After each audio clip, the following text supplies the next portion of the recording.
अस्सलामु अलैकुम वरहमतुल्लाहि वबरकातुहू। शाबान का इंतज़ार था, आ गया। ज़िंदगी के कितने शाबान गुज़र गए, ये भी गुज़र जाएगा। लेकिन ये शाबान ऐसा शाबान हो जो हमारे लिए बरकतें, रहमतें, खैरें और खुशियों का ज़रिया बनेगा और हमेशा बना है। शाबान तो आता ही इसलिए है, मेरे आका सरवर कौनैन सल्लल्लाहु तआला अलैहि वसल्लम ने रजब, शाबान और रमज़ान को खैर व बरकत का महीना फरमाया और इसका इस्तकबाल फरमाया। मेरे हुजूर रजब से रमज़ान का इस्तकबाल शुरू कर देते थे, रजब के महीने से, और रमज़ान तो, शाबान तो फिर और हैरत अंगेज़ बरक़ात है। आइए मैं आपको कुछ चीज़ें अर्ज़ करता हूँ कि हम शाबान के महीने की बरकतों में कैसे अपना हिस्सा मिलाएं और इसकी खैरें कैसे लूटें और इसकी बहारें कैसे अपने करीब तर करें। 3 चीज़ें फ़ैसला कर लें। शाबान में नफली रोज़े इसलिए रखे जाते हैं ताकि रमज़ान में रोज़े रखने की इस्तेदाद पैदा हो जाए। एक तो आप शाबान के नफली रोज़े रखें जो कि अहादीस में आए हैं, रिवायात में भी आए हैं और किताबों में भी मौजूद है। लेकिन जितने भी आप नफली रोज़े रख सकते हैं रखें। सिर्फ सुबह शाम एक काम ज़रूर कर लीजिए, उस काम से आपको बहुत फ़ायदा होगा। सुबह जब सहरी के लिए आप उठें तो सहरी करें और सहरी के हर लुकमे के साथ या वाजिदो पढ़ें। हर लुकमा नूर, सरूर, राहत, रहमत, बरकत, अता और शिफा, या वाजिदो, या वाजिदो, या वाजिदो। एक है लुकमे के साथ या वाजिदो, एक है कि लुकमा चबाते हुए जब तक कि वो लुकमा ख़त्म ना हो या वाजिदो पढ़ते जाएं। इसकी हैरत अंगेज़ बरकतें, खैरें और रहमतें आप महसूस करेंगे। और या वाजिदों के बारे में यहाँ तक आता है कि जो ये रोज़े के दरमियान पढ़ता है, और रोज़े का खाना सहरी हो या इफ्तारी, और सहरी के वक्त चूँकि अल्लाह की मोहब्बत और करम बहुत उरूज पे होता है, तो उसकी नस्लों में बरकतों के दरवाज़े खुलते हैं और उसकी नस्लों में खैरों के दरवाज़े खुलते हैं और उसकी नस्लें तमंगरी पाती हैं। दूसरा, जब इफ्तार का वक्त हो तो इफ्तार के वक्त में आप सिर्फ और सिर्फ 11 बार आयतल कुर्सी ज़रूर पढ़ लीजिए। हमने ना आज तक आयतल कुर्सी को हिफाजत का अमल समझा है, मैं इसका इनकार नहीं कर रहा। असल ये इस्म आज़म है और मुहद्दिसीन ने लिखा है कि बाज़ फरमाते हैं अल हय्यु अल क़य्यूम इस्म आज़म है, अल्लाहु ला इलाहा इल्ला हुवल हय्युल क़य्यूम। और बाज़ मुहद्दिसीन के मुशाहिदा तजर्बात हैं कि आयतल कुर्सी की आखिरी आयत वहुवल अलियुल अज़ीम, अल अलियु अल अज़ीम, ये इस्म आज़म है।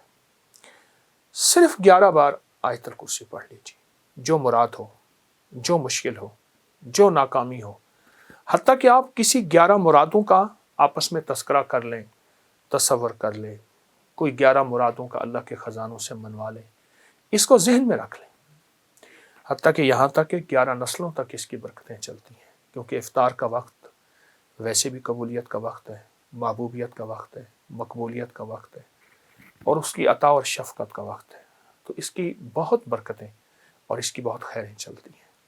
एक तो ये अमल आपकी खिदमत में है। दूसरा, 15 शाबान, जिसके बारे में मुस्तनद रिवायात में कि फरमाया तकदीरों के फ़ैसले होते हैं, ज़िंदगियों के फ़ैसले होते हैं, रिज़्क़ के फ़ैसले होते हैं, अता के फ़ैसले होते हैं।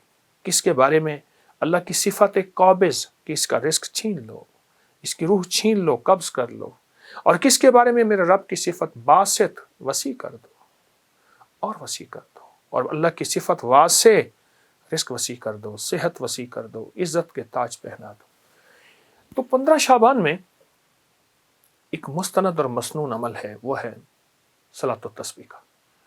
उसको बहुत ज़्यादा तवज्जो दें।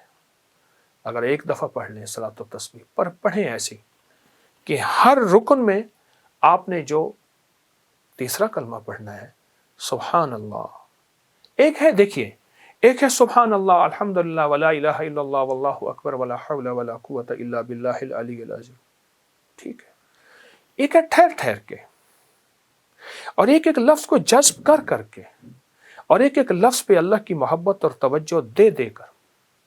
اور ایک ایک لفظ پہ پورا دھیان جمع کر سبحان اللہ الحمدللہ ولا الہ الا اللہ واللہ اکبر، اللہ کا نام لیتے ہی ہمارے دل میں اللہ کی عظمت آ جائے، اللہ کا نام لیتے ہی منہ میٹھا ہو جائے، اللہ کا نام لیتے ہی حلق بھر جائے، اللہ کا نام لیتے ہی رواں اور انگ انگ ایسے رونگٹے کھڑے ہو جائیں۔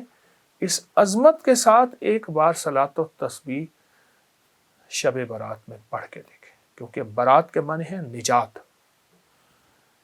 گناہوں سے نجات، آگ سے نجات، مصیبتوں سے نجات، مشکلوں سے نجات، ناکامیوں، قرضوں، بیماریوں، بندشوں، جادو، تکلیفوں سے نجات۔ اللہ اکبر، عجب عمل ہے۔ صلاۃ و تسبیح پڑھیں، مغرب کے بعد پڑھیں، عشاء کے بعد پڑھیں، فجر سے پہلے پڑھیں، رات کے کسی لمحے پڑھیں، پر تنہائیاں ہوں اور اللہ ہو، یا اللہ دنیا میں ایسی جگہ کوئی کہیں ہوتی، اکیلے بیٹھے رہتے، یاد تیری دل نشیں ہوتے، ایسا کوئی لمحہ اور ایسی کوئی ساتھ اور ایسی کوئی گھڑی اور ایسی کوئی کیفیت ہو، اور انشاءاللہ آپ جو حاجت مانگے، جو مشکل، جو پریشانی، جو الجھن اور جس ناکامی سے نجات مانگے، اللہ غیب سے عطا فرماتے ہیں۔ بہت طاقتور عمل ہے، بہت باکمال عمل ہے، اور بہت حیرت انگیز عمل ہے۔ امید ہے کہ آپ اس پہ توجہ کریں گے، اور پھر صرف یہ نہیں، پھر اس کے بعد دعا کو وقت دیں، دعا کو وقت دیں۔ میں لفظ دیکھیے، ہم ایک تو دعائیں پہلے مانگتے نہیں، پڑھتے ہیں۔ دعا پڑھنے کا عمل نہیں، میں دعا پڑھ رہا ہوں ربنا آتنا فی الدنیا حسنۃ وفی الآخرۃ حسنۃ، یہ پڑھ رہا ہوں۔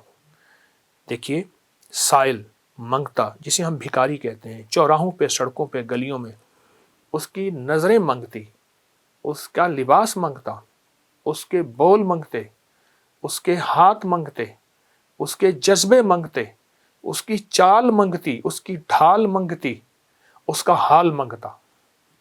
آپ سوچیں، تو اس کے بعد پھر اللہ سے دعا مانگے، اور دعا کو وقت دیں، اور دعا کے لیے وقت نکالیں۔ دعا مانگے، دعا کو وقت دیں، اور دعا کے لیے وقت نکالیں۔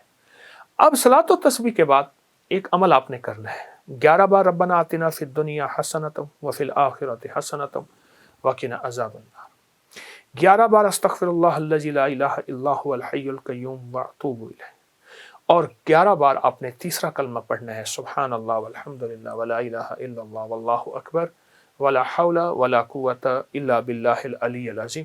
یہ 11 دفعہ عمل کرنا ہے، اور 11 دفعہ عمل کر کے پھر دعا مانگنی ہے، اور دعا کے بعد پھر 11 دفعہ پڑھنا ہے۔ پھر اس کی قبولیت دیکھیں، مسائل کا حل، مشکلات کا حل، جو من میں مراد رکھیں گے، جو من میں مراد رکھیں گے، جو من میں مراد رکھیں گے، انشاءاللہ پوری ہوگی۔ یہ بہت طاقتور عمل میں آپ کو شعبان کے مہینے کی عظمتوں اور برکتوں کے ساتھ دے رہا ہوں، ضرور کیجئے۔ حیرت انگیز برکت اور حیرت انگیز اس کی برکات اور کمالات، اور یہ میرا نہیں، صدیوں سے آزمودہ ہے، صدیوں سے آزمودہ ہے۔ خود بھی کریں اور اس کو پھیلائیں بھی صحیح۔ اللہ قبول فرمائے، محبوب فرمائے، مقبول فرمائے، اور انشاءاللہ کرنے والا خالی نہیں جائے گا، ہمیشہ ہرا بھرا جائے گا۔ جزاک اللہ۔